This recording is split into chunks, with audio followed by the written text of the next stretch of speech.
Hey guys, welcome to House Studios. Today on the bench we have an unboxing and assembly video for wargames tournaments. Now in this box here should be a set of City Fast Ruins 2 set, and we're going to actually open it up and see what's in.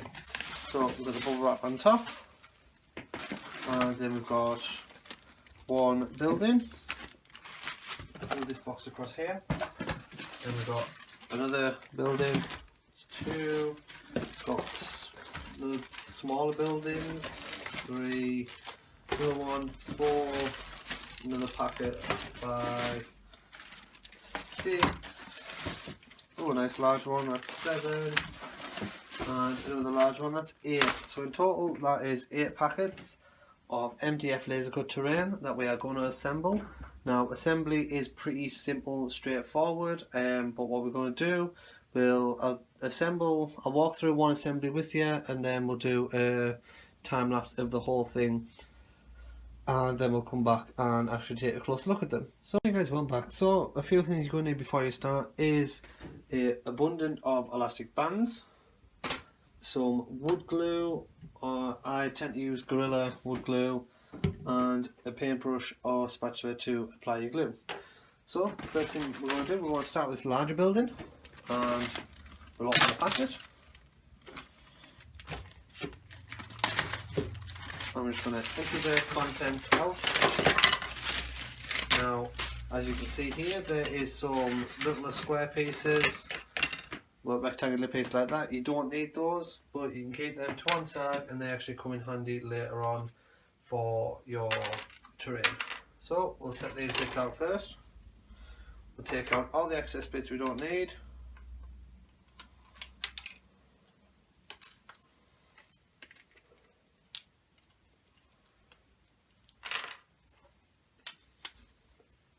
And then what we'll do, we'll kind of section them into the bits where we're going to use them.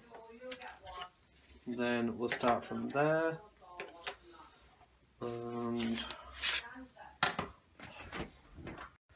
so once we've done that, we're kind of going to keep continuing. Now the easiest way to check whether they're the right way or not is you'll have a burn mark around the outside, that's always the top. So when you're layering the pieces out, make sure that those bits actually match up with those, and that's kind of how you tell. And you can actually assemble these any which way more or less you want. So we'll just make sure we've got the bigger pieces to the bottoms, and always make a note as well of the side bits which go where,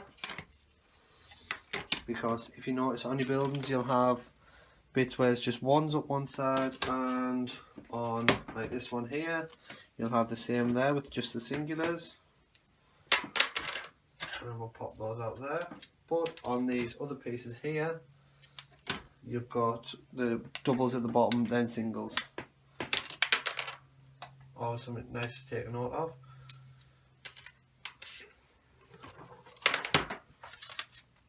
So we'll pop that there a minute.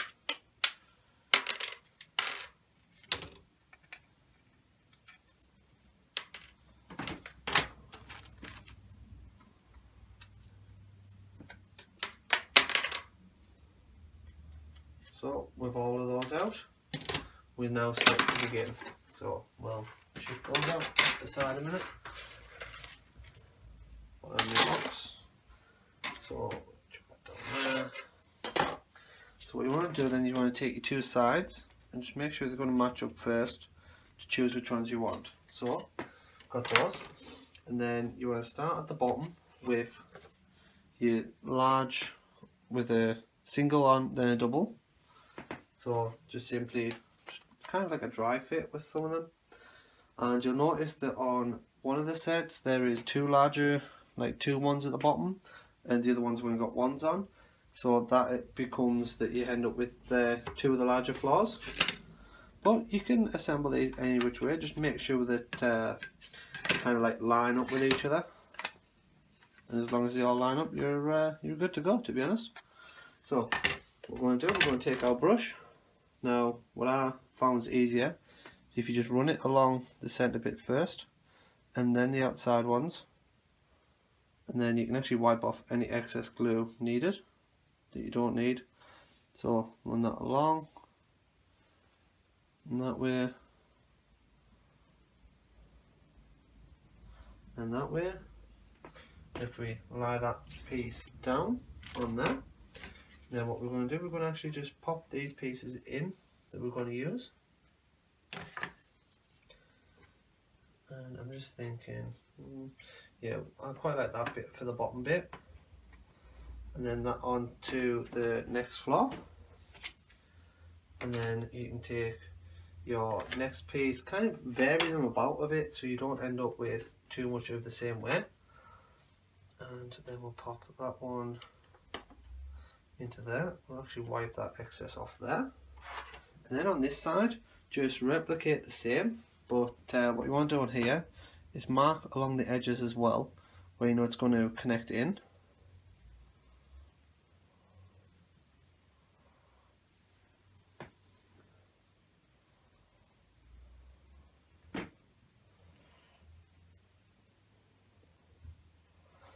And then also, just make sure you don't put too much on, just go along the sides as well.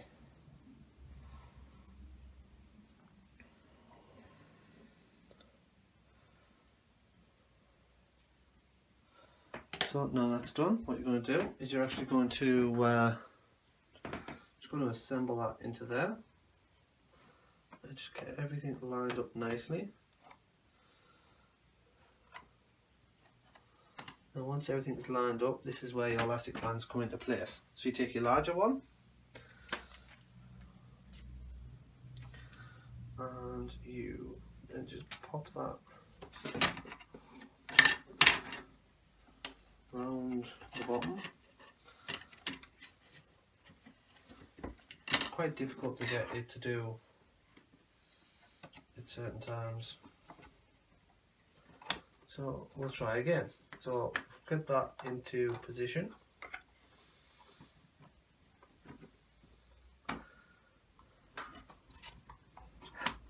And what we might do actually is start from the top and work our way down.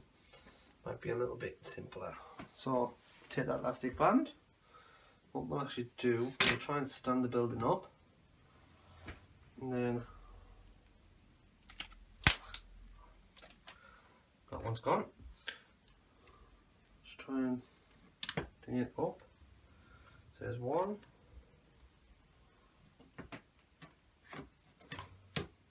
2. Now I've learned from previous experience that you don't want these on too tight because they end up buckling it at a time. So now that one's all in place, just like that, you're ready to complete the rest of them in the same format as that one. So it's pretty straightforward, and now we're going to go to the time lapse and you can actually see us assemble the rest of them.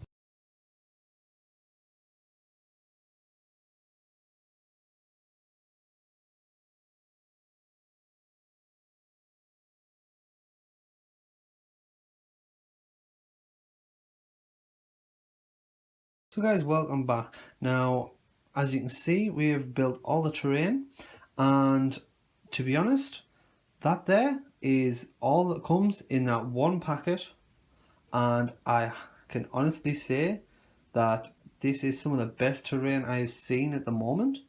There is multiple pieces with big doors, little doors, lots of windows, lots of cover area, and definitely a lot of potential for you to modify and customize for yourself. Now we'll take a closer look, but as you can see, I've actually put some measures in place, and these are purely just so you can see the size of the buildings themselves and the different vantage points that you can actually reach using these. So we'll take a closer look. And as you can see on this side, we have a Logan or Grimnar on Storm Rider. Then we also have the Storm Surge, and then we have the Commando at the bottom there. We also have a third-party miniature from Cromlech. Then we have our drone at the top there.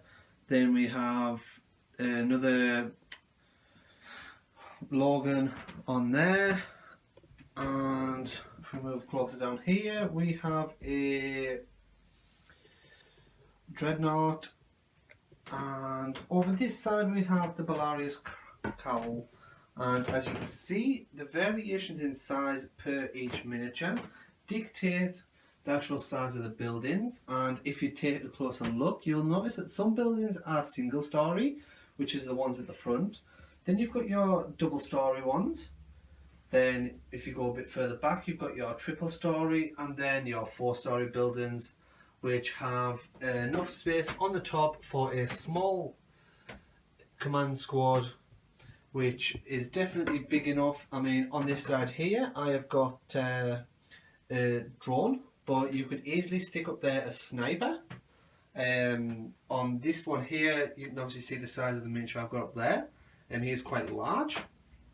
But overall, this is a nice set and is definitely worth every penny. As you can see there, it more or less covers a full camping table. Now this is a rather large camping table, and I'd honestly say that you could possibly cover the full 6x4 gaming mat with this terrain itself, not to mention the other pieces of terrain as well available from wargamestournaments.com. So check us out on Facebook, and we will stick a link down there in the description to Wargames Tournaments, and we'll also put a link there to our Facebook page as well. So yeah, that's about it, guys. So thanks for watching, and check us out on Facebook.